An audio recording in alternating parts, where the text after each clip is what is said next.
అర్థమైంది sir. Love marriage sir మీరు? Love marriage కథలెన్నో చెప్పారు, కవితల్ని రాశారు, కాలాలు దాటారు. చెప్పండి మ్యామ్. అరేంజ్ మ్యారేజ్ చూడగానే ఫిక్స్ అయిపోయారు. చూసి చూడంగానే నచ్చేసావే, అడిగి అడగకుండా వచ్చేసావే. చెప్పండి సార్ గురించి అడిగితే ఏం చెప్తారు? లవ్ మ్యారేజ్ అంటే కాదు, అరేంజ్ మ్యారేజ్ అంటున్నారు. కానీ నాకేమో అసలు నమ్మకం కావడం లేదు. బుగ్గే బంగారమా, సిగ్గే సింగారమా, అగ్గే రాజేసేలేమా. నా రాజకీయ గురువు డాక్టర్ వైఎస్ అదే దీంతో రాజశేఖర రెడ్డి గారి కుమారుడు జగన్తో ఆ ప్రయాణం కొనసాగుతూనే ఉంటుంది.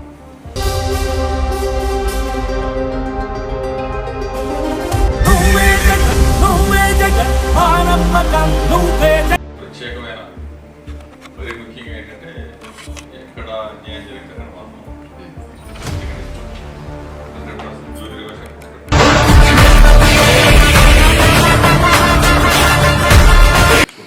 అసలు అంటే ఎప్పుడైనా ఈ రాజకీయాల్లో నేను ఎందుకు వచ్చాను, ఈ రోజులో నేను ఎందుకు అడుగు పెట్టాను, అలా ఫీల్ అయినటువంటి సందర్భాలు అంటే ఎప్పుడైనా ఉన్నాయండి? ఎప్పుడు లేదు. మొన్న మాత్రం బాబుని తీసుకొని బాబుని అనవసరంగా ఇంట్లో కేసులు ఇప్పించారు కాబట్టి కొంత ఫీల్ అవడం జరిగింది.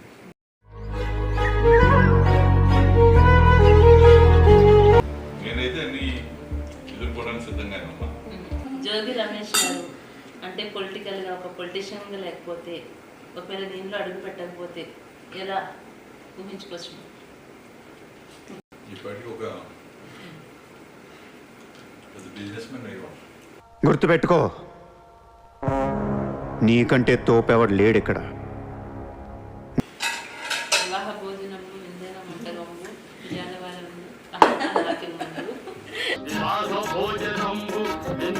వంటకము,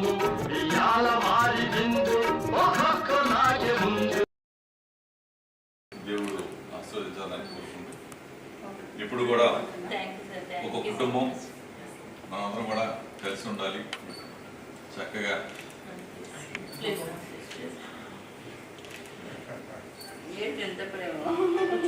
కలిసి ఉండాలి కోరుకుంటూ ఇంకా రాబోయే రోజుల్లో ఇంకా మంచి కార్యక్రమాలతో మనం ముందుకెళ్దాం. తప్పకుండా సార్. ఆల్వేస్ మీ సపోర్ట్ మాకు ఉండాలి. ఆల్వేస్ ఎప్పుడు కూడా ప్రజలు మీతో ఉంటుంది. ఎందుకంటే మీరు చేసేటటువంటి మంచి కార్యక్రమాలు పదవి ఉంటేనే కాదు, పదవి లేకపోయినా కూడా ప్రజల హృదయాల్లో మీరు ఎంత స్థానం సంపాదించుకున్నారన్నది ప్రతి ఒక్కరికి తెలుసు సార్. అది ఇప్పుడు కూడా చాలా హ్యాపీగా ఫీల్ అవుతూ ఉంటాం. దానికి అంటే ఇప్పుడు ఒక రకంగా మనం చెప్పాలంటే ఇదే ఇంకా సాక్ష్యం అనుకోవచ్చు సార్. పదవులు ఉన్నా లేకపోయినా మనం అందరం కూడా ఎప్పుడు కూడా హ్యాపీగా ఉండాలని చెప్పేసి నేనైతే కోరుకుంటా ఉన్నా. తప్పనిసరిగా మనం హ్యాపీగా ఉంటాం సార్. మీరు ఇంత హెల్తీగా హ్యాపీగా ఉండడానికి కారణం మ్యామ్ అని నేను అనుకుంటున్నాను. సరస్వతి దేవి లాంటి బాగా మీకు సొంతమైంది సార్. లవ్ మ్యారేజ్ సార్ మీరు? లవ్ మ్యారేజ్ చెప్పండి మ్యామ్. అరేంజ్ మ్యారేజ్ చూడగానే ఫిక్స్ అయిపోయారు. శకుంతల మా కుటుంబంలో అడుగు పెట్టడమే మా అదృష్టం. ఈరోజు ఈ స్థాయికి వచ్చాం. 100% ప్రేజ్ మా కుటుంబం పట్ల కష్టాలు అన్నింటిలో మాతో పాటు ఉంది కాబట్టి ఈరోజు ఈ ఇల్లు కూడా శకుంతల ప్యాలెస్. నిజంగానే ప్యాలెస్ లో అడుగు పెడితే ఎలా ఉంటుందో అంతకన్నా 10 రెట్లు ఎక్కువ ఉందనే చెప్పాలి సార్. పిల్లలు కావచ్చు, అందరినీ మా అందరూ కూడా చక్కగా ఈరోజు కుటుంబం మొత్తం ఎంత కూడా మా తమ్ముడు అవ్వచ్చు, పిల్లలందరూ కుటుంబానికి కలిసే ఉంటాం. మా నాన్నగారు ఒక మంచి ఉన్నతమైన విలువలతో రాజకీయం చేశారు. అదే స్ఫూర్తితో ఈ రోజున ఆయన మండలానికే మండలాధ్యక్షుడిగా ఉన్నాడు. కానీ ఆయన అడుగుజాడలో ఈ రోజున ఒక మంత్రిగా, 2 సార్లు ఎమ్మెల్యేగా, రేపు దేవుడు ఆశీర్వదిస్తే మరలా మంచి భవిష్యత్తు ఉంటుందని చెప్పేసి ప్రజలకి సేవ చేస్తూ ఉంటాం. నా రాజకీయ గురువు డాక్టర్ వైఎస్ రాజశేఖర రెడ్డి గారి శిష్యుడిగా ఈ జిల్లాలో రాజకీయాలు ఎదిగారు. అదే మీతో రాజశేఖర రెడ్డి గారి కుమారుడు జగన్తో నా ప్రయాణం కొనసాగుతూనే ఉంటుంది. సార్ ఎప్పటికీ మీరు ఇదే మాట కట్టుబడి ఉంటారా? 100% జగన్తో ప్రయాణం కొనసాగుతూ ఉంటుంది. మధ్య ఎటువంటి అమరికలు ఒక కుటుంబ బంధం అది. రాజశేఖర రెడ్డి గారి కుటుంబం అంటే మా చాలా సందర్భాల్లో చాలా స్ట్రాంగ్ గా నిలబడి ఉన్నారు మీరు జగన్ గారి పట్ల. ఎందుకంత అభిమానం అంటే రాజశేఖర రెడ్డి గారు వాళ్ళ నాన్నగారి నుంచి రాజశేఖర రెడ్డి గారు నేను ఎవరో తెలియకుండా నన్ను ఎంతవాడిని ఆయన ఈ జిల్లాలో ఒక ప్రత్యేకమైన గుర్తింపు మాకు రాజశేఖర రెడ్డి గారి వల్ల ఈరోజు నా రాష్ట్రంలో జోగి రమేష్ అంటూ తెలిసాడంటే రాజశేఖర రెడ్డి. ఆయన పట్ల కృతజ్ఞతే జగన్తో నా ప్రయాణం. అంటే పార్టీ పవర్ లేదు అనుకున్నప్పుడు ఆటోమేటిక్గా మనం చూస్తూ ఉంటాం, పార్టీలు మారిపోతూ ఉంటారు. అలాంటిది మీరు అదే మాటకి కట్టుబడి జగన్ గారి కోసం అంటే వాళ్ళ నాన్నగారి కోసం అని అనుకోవచ్చు అంటారా? భవిష్యత్తులో కూడా మీరు మన వైఎస్ఆర్సీపీ పార్టీలో ఉంటారని అనుకోవచ్చు. జగన్తోనే ప్రయాణం, రాజశేఖర రెడ్డి గారి కుటుంబంతోనే నా ప్రయాణం. 100%. కష్టాలు వస్తూ ఉంటాయి, ఇబ్బందులు వస్తూ ఉంటాయి. నా కుమారుడు కూడా ఒక అక్రమ కేసులో నిర్బంధించడం జరిగింది. ఇవన్నీ నా సుప్రీంకోర్టు దాకా నేను వెళ్ళి బెయిల్ తెచ్చుకోవడం జరిగింది. ఇవన్నీ జరుగుతాం. నా గురించి అయితే పెద్దగా బాధపడేది కాదు. కొడుకు నిజంగా అప్పటి వరకు ఎవరికి కూడా మ్యామ్ అసలు తెలియదు.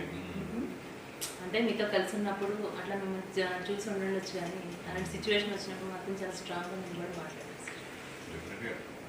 కడదాకా ప్రజల కోసం ప్రజాసేవలో ఉంటాం. డెఫినెట్గా ఈ జిల్లాలో ప్రత్యేకమైన మరీ ముఖ్యంగా ఏంటంటే ఎక్కడ అన్యాయం జరిగితే అక్కడ మాత్రం ప్రతిఘటిస్తాం. 100% జోగి రమేష్ అక్కడ ఉంటాడు. అంటే భవిష్యత్తు ఎలా ఉండబోతుంది అనుకోవచ్చు? గెలుపులు ఓటములు ఇవన్నీ సహజం. 10 నెలల కాలంలోనే ప్రజల్లో జగన్ ఉంటే బాగుండు, జగన్ ఉంటే మనకి మంచి పథకాలు వచ్చాయి అనేది ప్రతి కుటుంబం కూడా ఎదుగుతున్నారు, ఆలోచిస్తూ ఉంది. డెఫినెట్గా రాబోయే రోజుల్లో మళ్ళీ జగన్మోహన్ రెడ్డి గారు ముఖ్యమంత్రి అవుతారు. సార్ ఫ్యామిలీ సపోర్ట్ సాధారణంగా మనం గెలిచాము అనుకున్నప్పుడు బాగుంది అని చెప్పి అది కంటిన్యూటీగా సపోర్ట్ చేస్తారు. సిచ్యువేషన్ ఇలా ఉన్నప్పుడు ఫ్యామిలీ సపోర్ట్ ఏ విధంగా ఉందనిపించింది? మొత్తం కూడా మంచి సపోర్ట్గా ఉంటుంది. మా కుటుంబం అంతా కూడా కష్టాలు వచ్చినా, ఇబ్బందులు వచ్చినా, సంతోషంలో అన్నింటిలో నాతో పాటే అందరం కూడా కలిసి ప్రయాణం చేస్తాం. అందరం కూడా ఒక మాట మీద నిర్ణయం చేసుకుంటాం. మరి మీరు చెప్పండి, సార్ గురించి అడిగితే ఏం చెప్తారు? లవ్ మ్యారేజ్ అంటే కాదు, అరేంజ్ మ్యారేజ్ అంటున్నారు, కానీ నాకేమో అసలు నమ్మకం కావడం లేదు. మీరు అలా సిగ్గుపడితే నేను నమ్మను, మీరు సిగ్గుపడుతుంటే నేను నిజంగానే లవ్ మ్యారేజ్ అని అనుకుంటాను. చెప్పండి మ్యామ్, సార్ గురించి అడిగితే ఏం చెప్తారు? చాలా చాలా మంచి మనసు ఉన్న మనిషి మా అది మంచి మనసు ఉన్న మనిషి, చాలా చాలా మంచి మనసు ఉన్న మనిషి మా. సార్ కొన్ని ఎలాంటి సందర్భాల్లో అడుగుతూ ఉంటారు సార్? ఆయన దగ్గర మైక్ నేనే అడుగుతాను. మీరు ఎలాంటి సందర్భాల్లో అడుగుతూ ఉంటారు? ఎక్కువ అంటేమో ఏదైనా కొంచెం లేట్గా వచ్చినప్పుడు అంతే మా, ఇంకా అడగటం అంటే ఇంకా అదే. వెళ్తుంటారా మూవీస్ తీసుకెళ్తారా సార్ మిమ్మల్ని?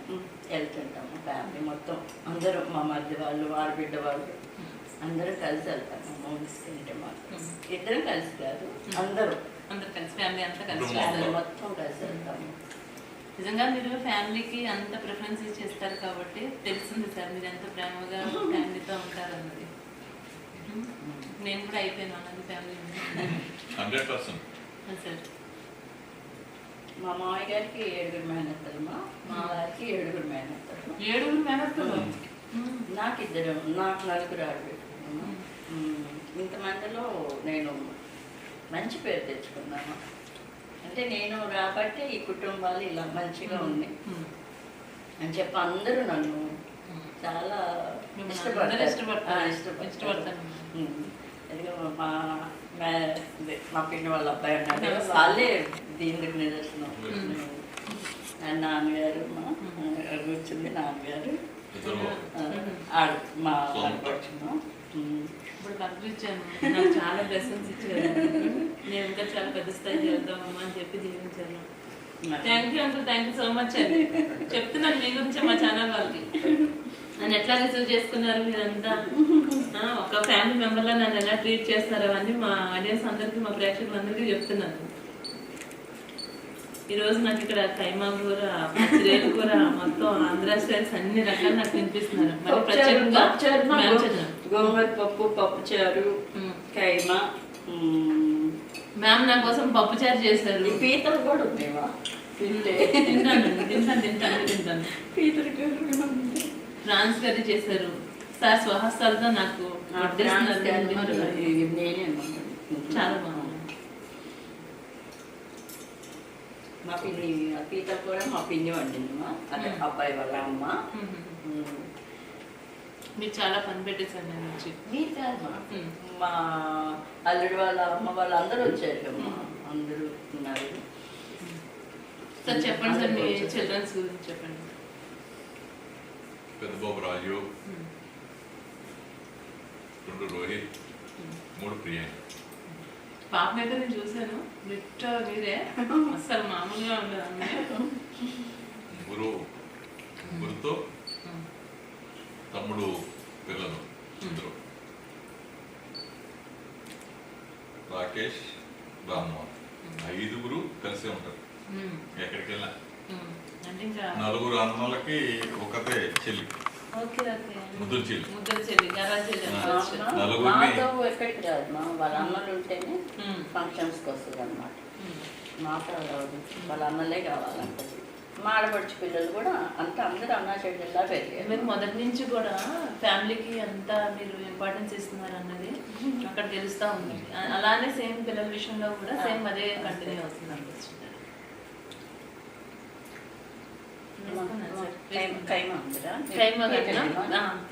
రామజీ పీతలు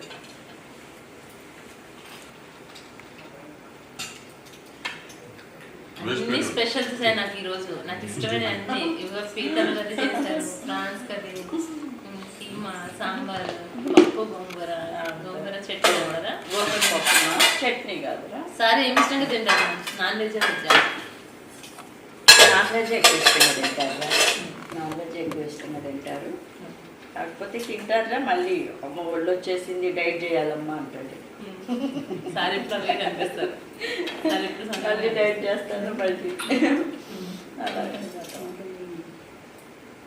ఇంకా సార్ ఫ్రెండ్స్ వాళ్ళంతా వాళ్ళతో అంటే చిన్ననాటి మీ బాల్యం ఎలా గడిచింది అంటారు?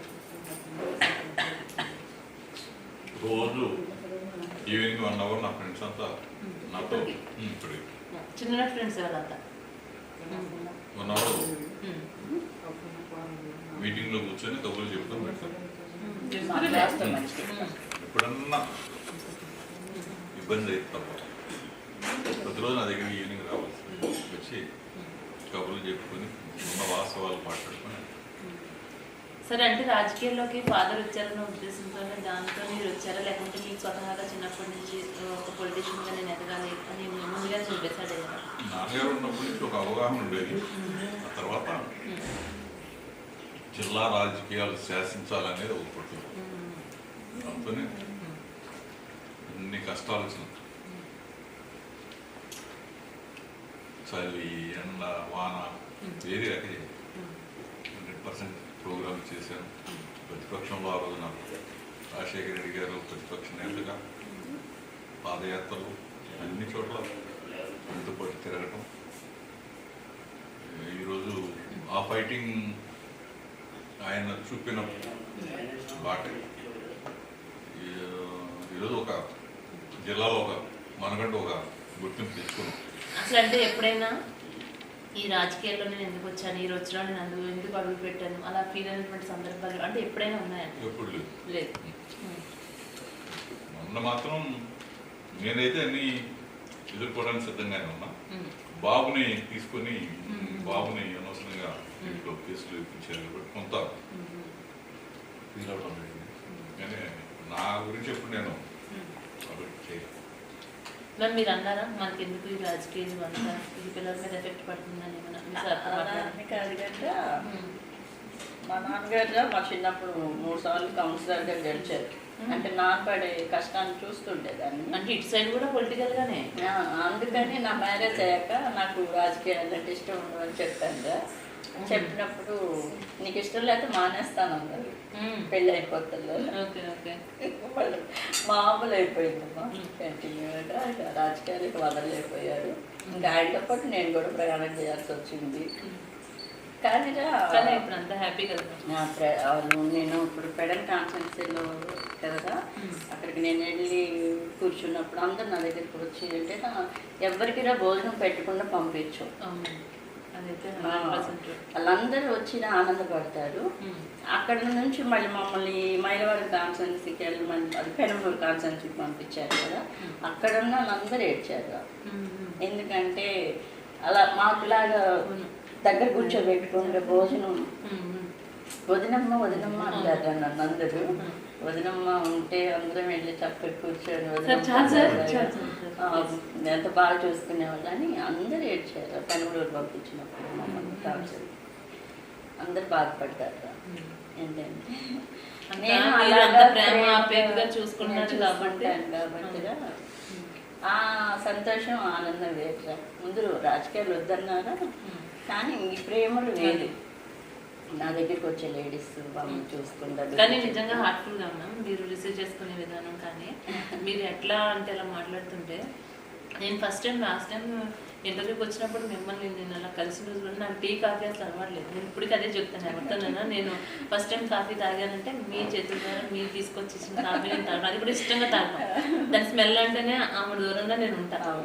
అంత ప్రేమగా మీరు చేసుకొచ్చి ఇచ్చినప్పుడు ఇంత అవసరమా, ఇంత ఎందుకు? ఇప్పుడు పని వాళ్ళు ఉంటారు, వాళ్ళతో మాకు ఇప్పించవచ్చు. కానీ మీరే తీసుకొచ్చి స్వయంగా చేసి తాగరా నువ్వు అని చెప్పించినప్పుడు అక్కడే ఇంకా అనుకున్నాను నేను చాలా మంచి వ్యక్తి కంటే అమ్మవాళ్ళు కంటే అన్నాలు పెట్టడమే తెలుసురా ఎవరికైనా. కానీ భోజనం పెట్టకుండా పంపించడం అంటూ లేదురా. అటు నా పుట్టింటి వైపు కానీ ఇటు నా పట్టింటి వైపు కానీ అందరికీ కడుపు నిండా భోజనం పెట్టడం అసలు ఇష్టం రా, ఆయనకి కానీ నాకు కానీ. జోగి రమేష్ గారు అంటే పొలిటికల్గా ఒక పొలిటీషియన్గా లేకపోతే ఒకవేళ దీంట్లో అడుగు పెట్టకపోతే ఎలా ఊహించుకోవచ్చు? ఇప్పటికీ ఒక బిజినెస్ మ్యాన్ అయ్యో 500 కోట్లకు అధిపతి సరే ఇప్పుడు అంతకన్నా ఎక్కువ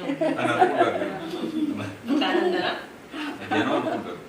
అంతేగాని ప్రేమని ఆప్యాయతని అబ్బాయిని సంపాదించుకున్నాం. అది అంతేగాని రాజకీయంగా ఒక మంచి వ్యక్తి మేలు చేస్తాడని మాత్రం ప్రజలైతే అదైతే ఆ ప్రజల గుండెల్లో చిరస్థాయిగా పేరు సంపాదించుకుంటారు సార్. సార్ భోజనం మంచి కడుపు నిండా అన్ని రకాలుగా ఏంటది గోంగూర పప్పుచారు వేసుకోలేదు. నేను టేస్ట్ చేస్తాను అన్నీ న్యాయం చేస్తాను కదా. వేసుకున్నాను సార్, ఆల్రెడీ టేస్ట్ చేస్తాను. ఇంకొద్దు మ్యామ్ ప్లీజ్. సార్ ఆల్రెడీ నాకు వేలుగానే వేసేసారు. ఇది చికెన్ ఇంకొద్దు మ్యామ్, నాకు చాలా మ్యామ్ ప్లీజ్. అది ఒక్కటి మొత్తం ఫుల్ అయిపోయిందండి సార్. ఇవన్నీ ఉంటే కూడా మళ్ళీ మీరు బిర్యానీ అని చెప్తున్నారు ఏం సార్ మళ్ళీ బయట నుంచి?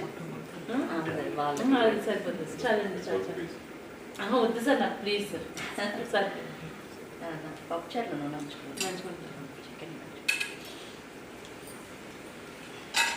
వివాహ భోజనము విందైన మంటగమ్ము విజయవాడము మందు విందు భోజనానికి వెళ్ళి ఇన్ని ఐటమ్స్ తినమేమో. చికెన్, ప్రాన్స్, కీమా, పీతలు, సాంబారు.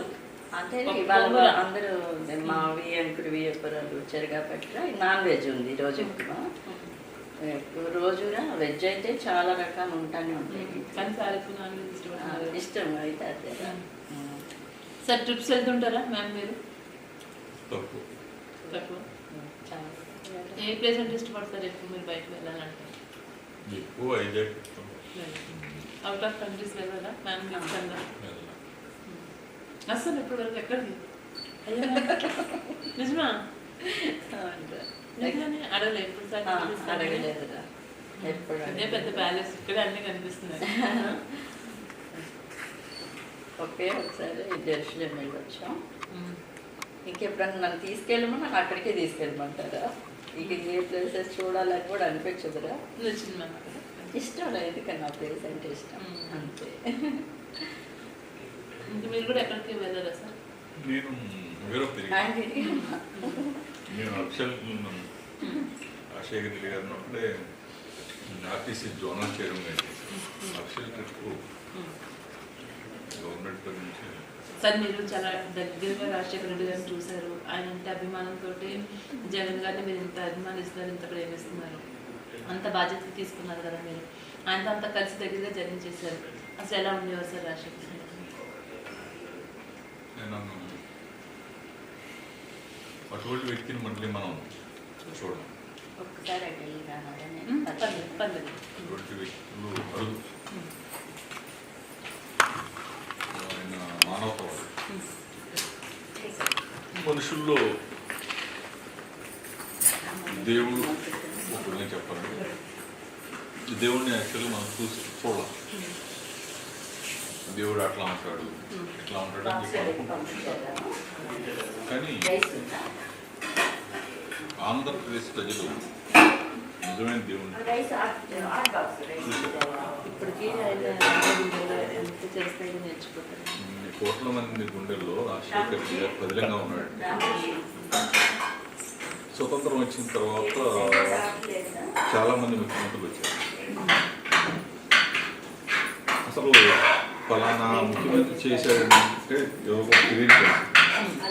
రాజశేఖర రెడ్డి గారు చేశాడు, రాజశేఖర రెడ్డి గారు ఇలా చనిపోయాడంట, ఆయన ఇన్ని మంచి పనులు చేశాడంట, ఆయన దేవుడు కదా అని చెప్పేసి ఇప్పటికీ కోట్లాగా ఉంటుంది చెప్పుకుంటా ఉంటే మనుషుల్లో పుట్టిన దేవుడు రాజశేఖర.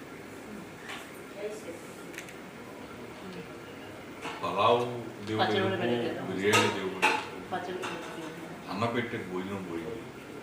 ఇటు పలావు లేదు, ఇటు బిర్యానీ. జగనన్న పెట్టే భోజనం 3 పూటలు పెట్టేవాడు, ఆ భోజనం ఇది అని చెప్పని ఉంటాం. ఈరోజు నిజంగా అబద్ధాలతో మాయ మాటలతో ప్రతిదీ కూడా మేము డబల్ ఇస్తాం. అమ్మఒడి డబలు, చేయూత డబలు, ఆసరా డబలు, ప్రతి పథకం కాపు నేస్తాం. 15,000 ఇచ్చేవాడు, 30,000 ఇస్తాం. నేతను ఇస్తాం, 24,000 ఇచ్చేవాడు, 45,000. ఇట్లా ప్రతిదీ కూడా ఆశతో ప్రజల్ని వంచడం. 10 నెలల కాలంలో తీసుకోవడం. నేను కాదు మొన్న ఒక 3-4 రోజుల క్రితం ఒక సర్వే కూడా తిరుగుతూ ఉంది. ఈ రోజు లెక్కలు పెడితే 71 మంది ఎమ్మెల్యేలు 70% వ్యతిరేకతతో ఓటమి పాలే పరిస్థితి. అంటే 10 నెలల్లోనే దోచేశారు. ఎక్కడ కూడా ఏది కూడా మిగల్చుకున్నారు. అంత పెద్ద ఎత్తున ప్రజలు జరుగుతా ఈరోజు ఓటమి. తక్కువనే భయపెట్టడం, అరెస్టులు చేయటం ఇవన్నీ జరుగుతూ ఉన్నాయి. అయినా కానీ ఇవన్నీ కొన్నాళ్ళు తాత్కాలిక. డెఫినెట్గా జగన్ ప్రజలు అంటే జగన్ గారిని మళ్ళీ ఖచ్చితంగా సింహాసనం ఎక్కిస్తారంట. 100% జరిగిపోయింది. చాలా కాన్ఫిడెంట్గా ఉన్నారు సార్. ఎందుకంటే చూశాను ప్రజల్లో అసలు మేము వెళ్ళకుండానే వాళ్ళే చెప్తున్న పరిస్థితి. పండగలు లేవు, పబ్బాలు లేవు, డబ్బులు లేవు, వ్యాపారాలు లేవు. ఇవన్నీ కూడా గమనిస్తూ ఉన్నాం. మార్పు ఏ విధంగా వచ్చిందంటే ప్రజలు అంతా టైం కోసం ఎలక్షన్స్ ఇప్పుడు లేవు, టైం కోసం